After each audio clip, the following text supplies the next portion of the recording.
واليوم الآخر. وقال رسول صلى الله عليه وسلم سبعة يظلهم الله يوم لا ظل إلا ظله ومن سبعة رجل معلق قلبه بالمساجد. Hadirin wal hadirat jamaah kaum muslimin dan muslimat yang sudah kawin ataupun yang belum disunat, bersama-sama kita bersyukur. Yang belum disunat ini berarti masih anak-anak, ya, supaya tidak ribut. Kita bersyukur pada pagi hari ini di masjid ini masih bisa melaksanakan ibadah dari mulai subuhnya berjamaah, ba'da subuh masih duduk iktikaf di masjid. Bahkan tak hanya duduk sekedar duduk, ada thalabul ilm, bersama-sama kita mencari ilmu. Jadi Bapak Ibu, jika semua amal itu niatnya sholatnya dapat, niat i'tikafnya dapat, niat untuk thalabul ilmnya dapat, maka betapa banyaknya kebaikan, pahala yang Allah berikan kepada kita. Jadi Bapak Ibu, agar kebaikan ini menjadi kebaikan yang besar, tidak bocor pahalanya, kita awali haji kita dengan niat karena Allah, untuk mencari ilmunya Allah. Ala hadhihi niyyah wa ala kulli niyyatin salihah. Al-Fatihah. A'udzu billahi minasy syaithanir rajim. Bismillahirrahmanirrahim. Alhamdulillahi rabbil alamin. Ar-Rahmanir Rahim. Maliki yaumiddin. Iyyaka na'budu wa iyyaka nasta'in. Ihdinas siratal mustaqim. Siratal ladzina an'amta 'alaihim ghairil maghdubi 'alaihim waladdallin. Amin. Salawat dan salam Allahumma shalli ala sayyidina Muhammad wa ala ali sayyidina Muhammad. Juga mari selalu kita irimkan, selalu kita bacakan kepada junjungan kita semua, Nabi Nabi Muhammad sallallahu alaihi wasallam. Hadirin Bapak Ibu yang dimuliakan Allah, alhamdulillah tadi MC mengingatkan saya bahwa judul tema kuliah subuh pada pagi hari ini adalah keutamaan memakmurkan masjid. Dan kita bersyukur Bapak Ibu tinggal di negara yang jumlah masjidnya banyak, bisa. Ya. Bahkan kita masuk ke dapur saja, baru masuk masjid, walaupun musola, ada perumahan, pulau mas, masjid, dan masjid besarnya ada di Baitul Salam. Masuk ke kampung, masjid lagi, terus, subhanallah. Jadi sungguh sangat terlalu jika kita berada di lingkungan yang masjidnya begitu banyak, tapi kemudian kita alergi, tidak mau, nggak betah berada di masjid. Maka dalam kesempatan yang sangat baik ini Bapak Ibu, kita akan melihat apa pesan-pesan baginda Nabi untuk mereka yang memakmurkan masjid. Dan memakmurkan masjid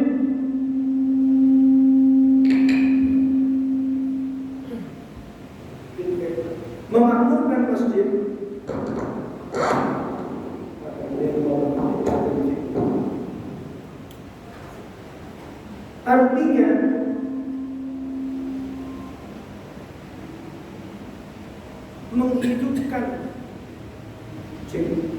menghidupkan masjid Allah.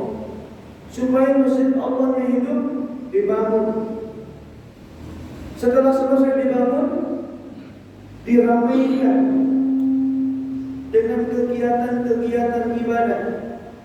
Bahkan di zaman Nabi tak hanya berhenti dalam kegiatan sholat, ngaji, tapi ternyata Bapak Ibu, masjid menjadi sentral, pusat kegiatan umat Islam.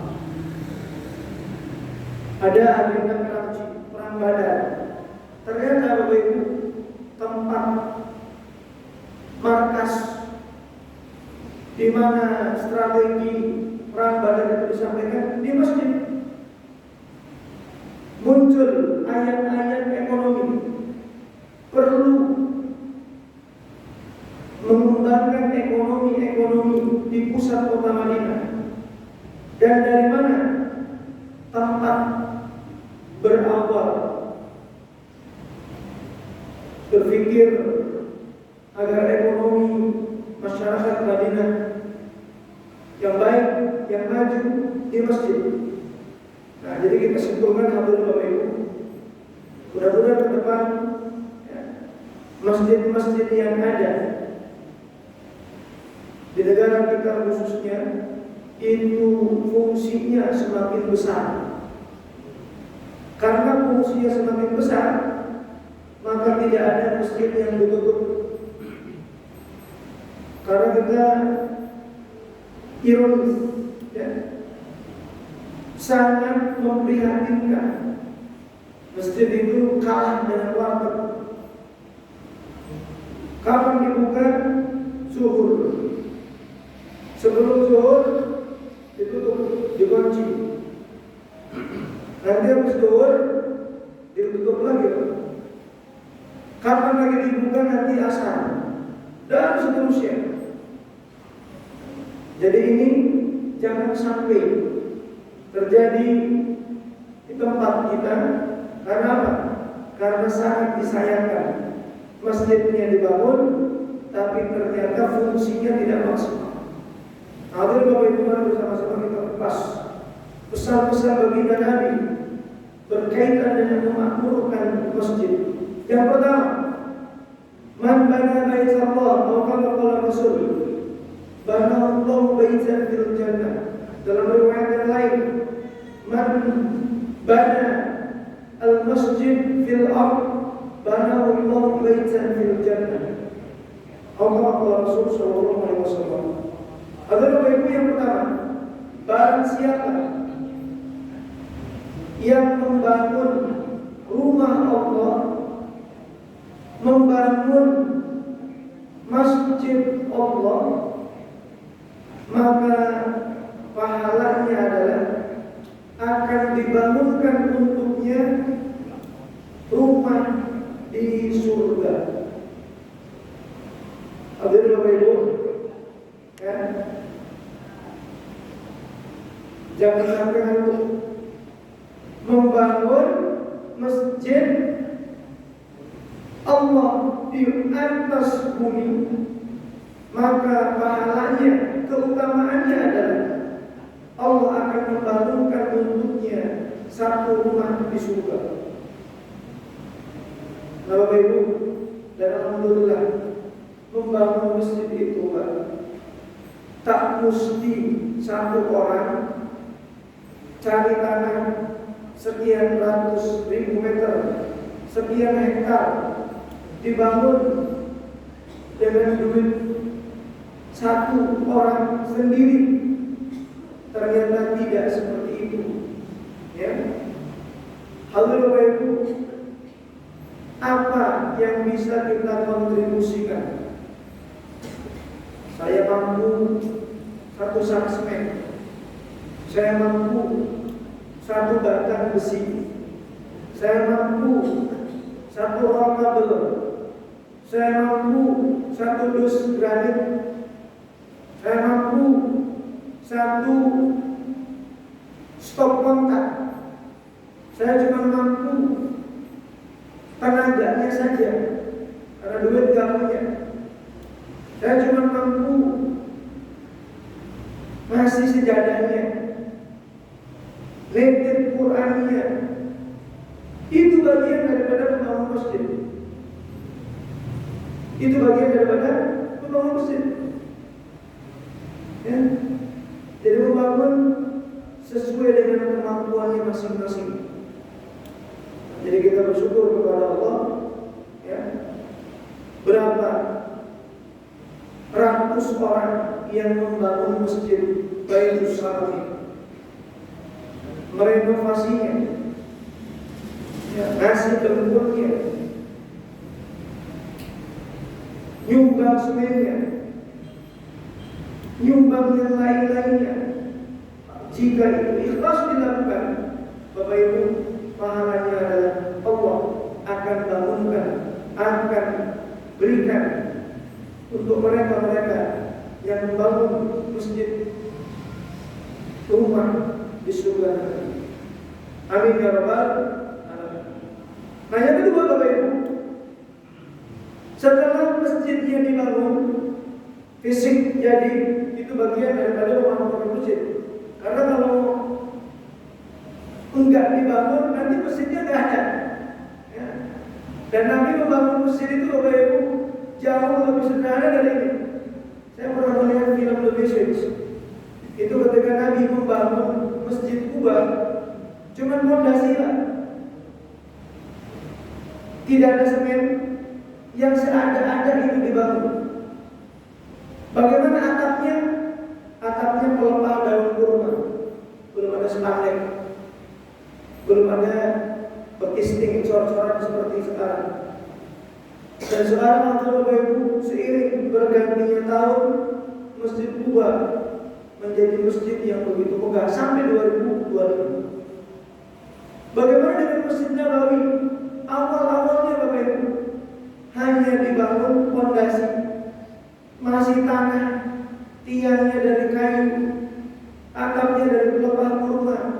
Sekarang bisa dicek, Masya Allah, Masjid Nabawi menjadi masjid yang super ramai, yang selalu padat dikunjungi oleh umat Islam seluruh dunia. Nah, jadi kita bersyukur kepada Allah.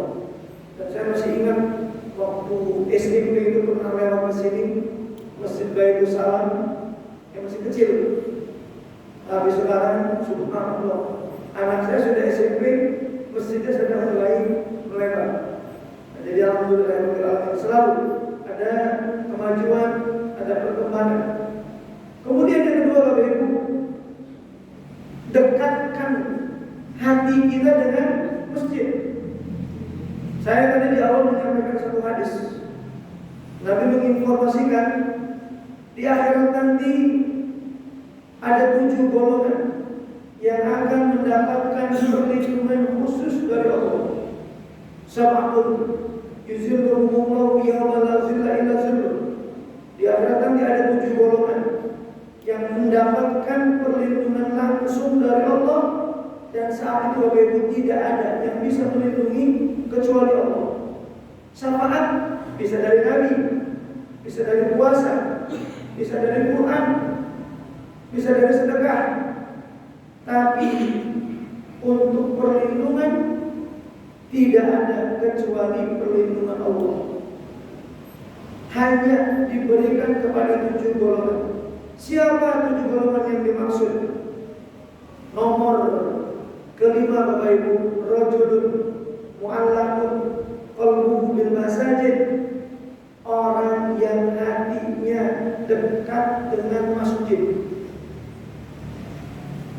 Saya yakin Bapak Ibu di sini ada yang rumahnya jauh, nyebrang, ya. Ada yang rumahnya mungkin sampai ke belakang, tidak begitu nempel dengan masjid. Tapi kok bisa datang? Hatinya dekat. Walaupun rumahnya jauh, hatinya dekat Pak.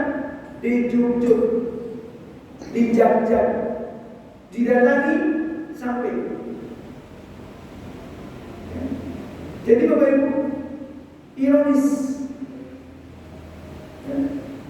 ketika banyak orang-orang yang rumahnya dekat dengan masjid, kadang-kadang nempel sama masjid nempel.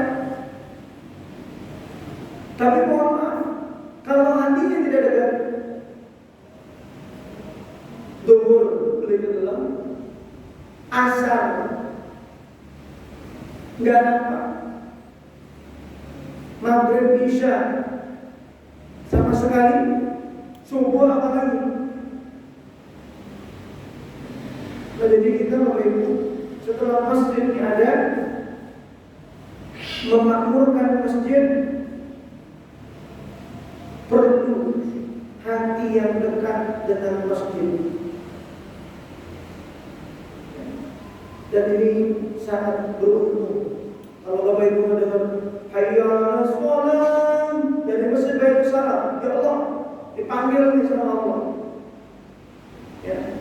Dijawab la haula wala quwwata illa billah. Dibuktikan, ambil sarung, ambil peci, kalau baju kotor ganti baju, datang ke masjid Baitul Salam. Itu pembuktian kalau hati kita dekat dengan masjid. Tapi kalau yang kemudian tidak dekat Bapak Ibu, hayya 'alas shalah, bayar sholat pada baik. Yang karena sholat, ya uslah ya. Jadi begitu, dipanggil lagi, hayya 'alal falah, masih jam 3, asar bisa sampai jam 5:30, sekarang tambah. Nah Bapak Ibu, itu harus bersedih kalau kita mendengarkan azan sampai tidak datang ke masjid. Ya Allah, berarti hati saya menyakitan, hati saya lumpuh, hati saya stroke. Kenapa? Kok enggak ada gairah-gairahnya untuk datang ke masjid? Nah, jadi Bapak Ibu, ya, hatinya yang dekat dengan masjid. Subhanallah. Jadi apa fadilahnya kalau hati dekat dengan masjid? Tadi di akhirat nanti Bapak Ibu akan ditempatkan di pos-pos perlindungan Allah. Ada yang pernah nonton bola nggak? Coba ya, nonton bolanya bukan nonton bola di lapangan-lapangan yang kayak lapangan sebelah, itu nggak ada tempat duduk VIP. Minimal Jakarta atau Jalan Harupat. Ya, ada yang pernah masuk ke Jalan Harupat, Bandung? Nah, itu di sana Bapak Ibu ada tempat nonton bola VIP, biasanya presiden, gubernur, atau ketua-ketua apa begitu duduk di situ. Tempatnya apa? AC, duduk enak, pandangannya jelas. Tapi kalau yang mohon maaf di tribun-tribun yang nggak jelas, mau kencing, ya, nggak enak, keras tempat duduknya. Jadi apa artinya Bapak Ibu? Di akhirat kondisinya jauh lebih parah daripada tribun-tribun nonton bola.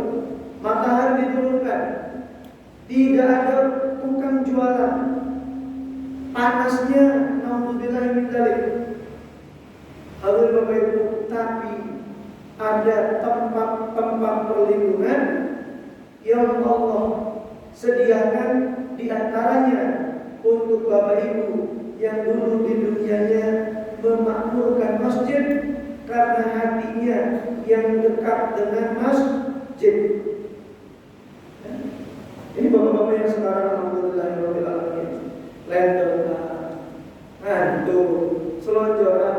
Kalau hatinya itu mas pakai cakep, Pak Haji Anu, bukan Haji Anu.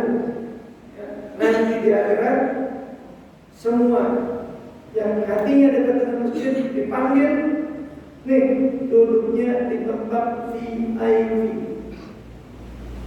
enak, ya, tidak tersiksa. Jadi itu yang kedua. Yang berikutnya Bapak Ibu, disebutkan dalam hadis yang sangat sahih, hati yang dekat sudah, kekuatan untuk membangun sudah. Bapak Ibu,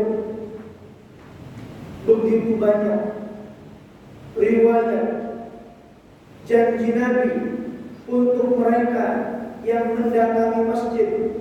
Dalam satu riwayat, man asbagha wudu'a, barang siapa yang wudunya dari rumah bagus. Nah, ini jangan dibiasakan adik-adik. Kalau mau berangkat ke masjid, Nabi memerintahkan wudunya dari rumah, udah sempurna. Jadi tempat wudu di masjid dipakai kalau kita batal di jalan, batal di masjid, wudu lagi. Kenapa? Kata Nabi, man asbagha wudu'a, barang siapa yang dari rumah wudunya sudah baik, kemudian dia berangkat ke masjid, limpul dikhawatir setiap langkahnya,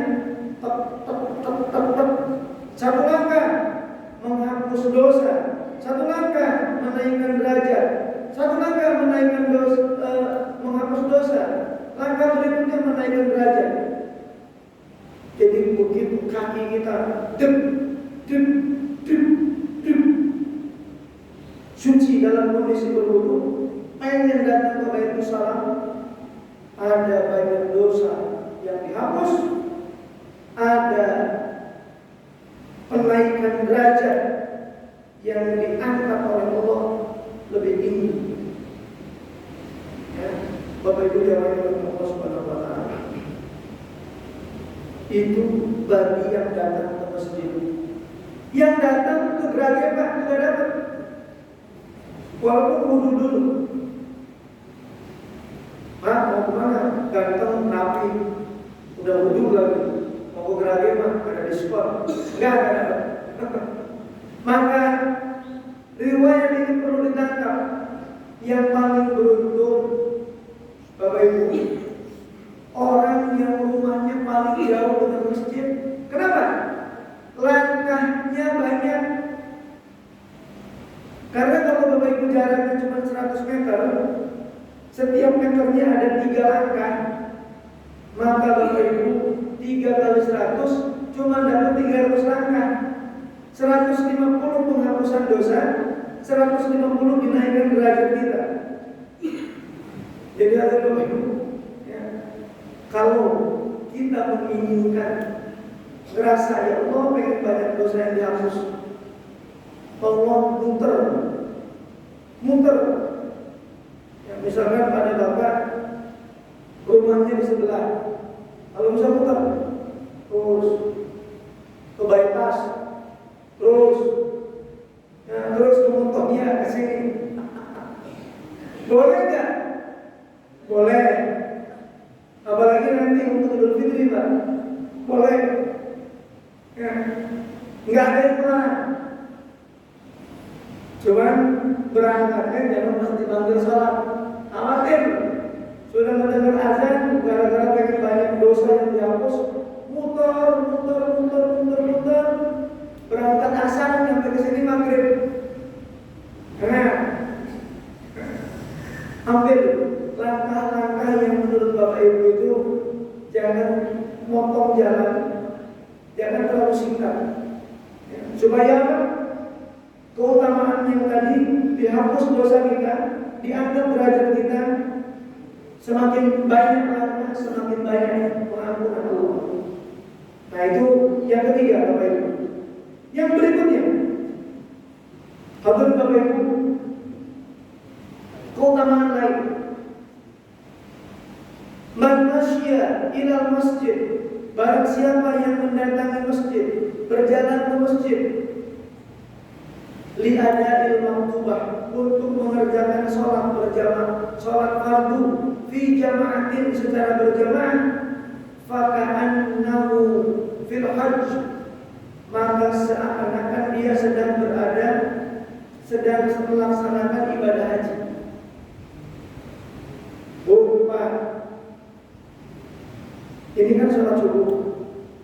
Sholat subuh itu sunnah apa wajib? Wajib. Bapak ibu berangkat dari rumah ke Baitul Salam, memang niatnya untuk subuh berjamaah. Perjalanan bapak ibu itu kata Nabi tercatat seperti orang yang sedang haji. Ya Allah, enak banget Pak. Bapak ibu punya duit pas-pasan 100 juta, pengen berangkat, nunggu 25 tahun. 25 juta nabung di banknya bank syariah, dari bank dioper ke kementerian, daftar porsi haji. Bapak ibu tanya, di tabungan sudah ada 25 juta. Pak, Bu, mau daftar haji?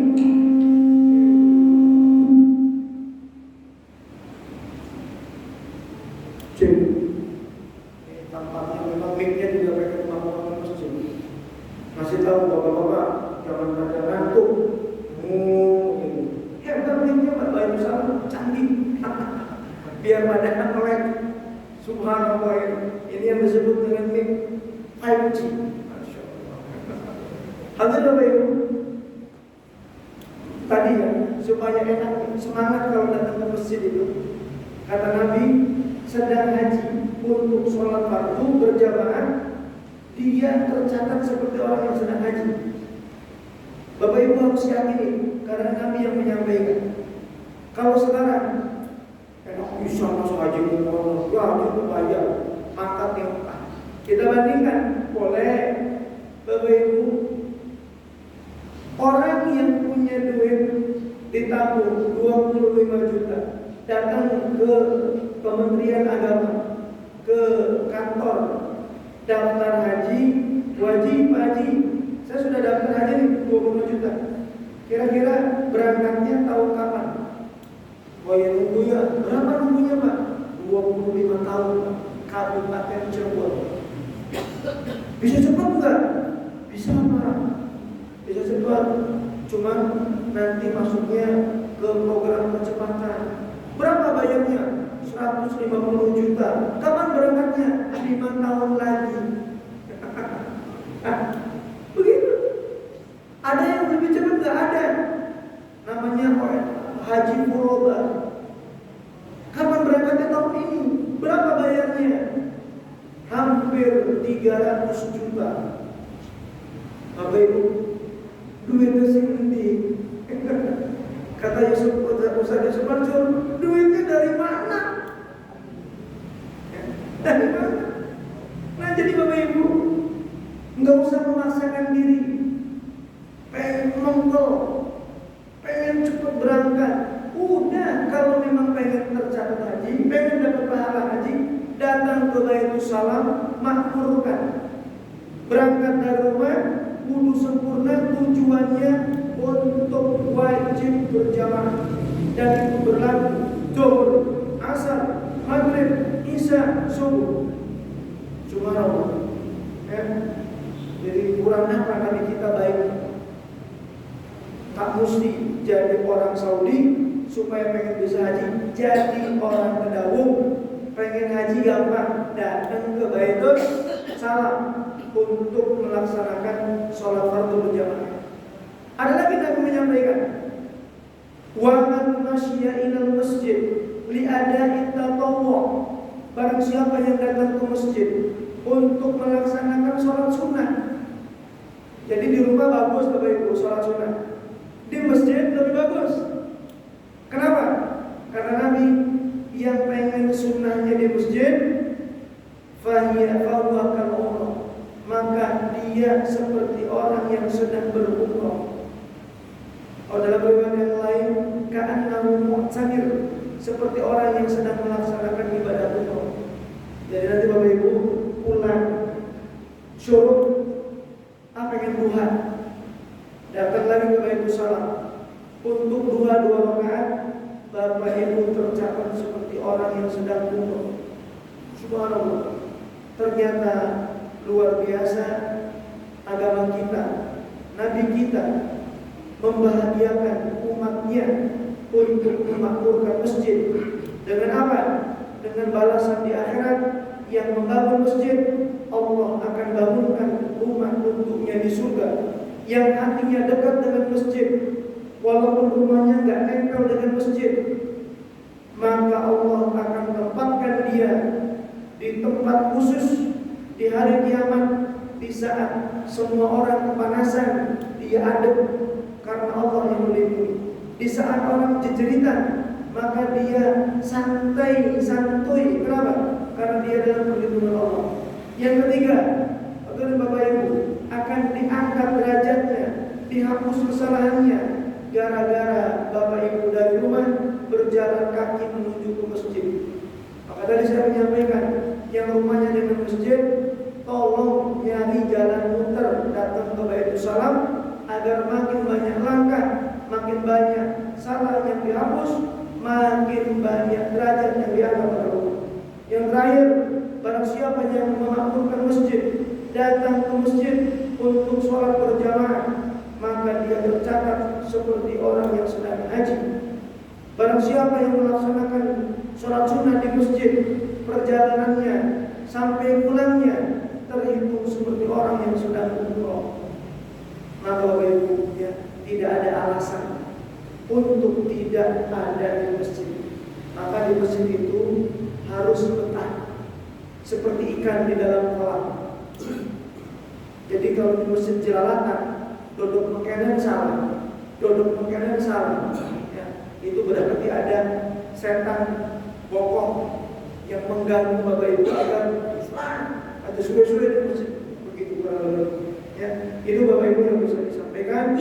Mudah-mudahan bulan Ramadan ini bulan di mana masjid-masjidnya diramaikan, terus berlanjut ke bulan berikutnya, terus berlanjut ke hari-hari berikutnya. Sampai kapan kita libur datang ke masjid? Sampai kiamat. Kalau memang umur kita sampai kiamat. Kalau memang tidak sampai kiamat, hatta ya'tiyal yakin, sampai nanti kematian datang. Jadi kalau kematian datang Bapak Ibu, yang biasanya sholat di belakang, insya Allah ada masanya sholat kita paling depan. Bukan untuk jadi imam, bukan untuk memimpin zikir, tapi sedang terbujur kaku disolatkan sebelum dikebumikan. Nah, begitu. Sebelum masuk ke Sukabumi, sebelum pindah ke Balikpapan, walaupun dia orang Kedung Jaya, insya Allah sangat tepat. Biasanya ada di belakang, tapi semua kita akan merasakan sholat paling depan sebelum masuk ke Sukabumi dan Balikpapan.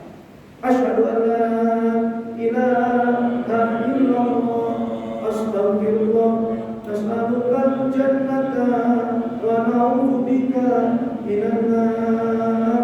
Asyhadu an la ilaha illallah, astaghfirullah, nas'alukal jannata wa na'udzubika minan nar.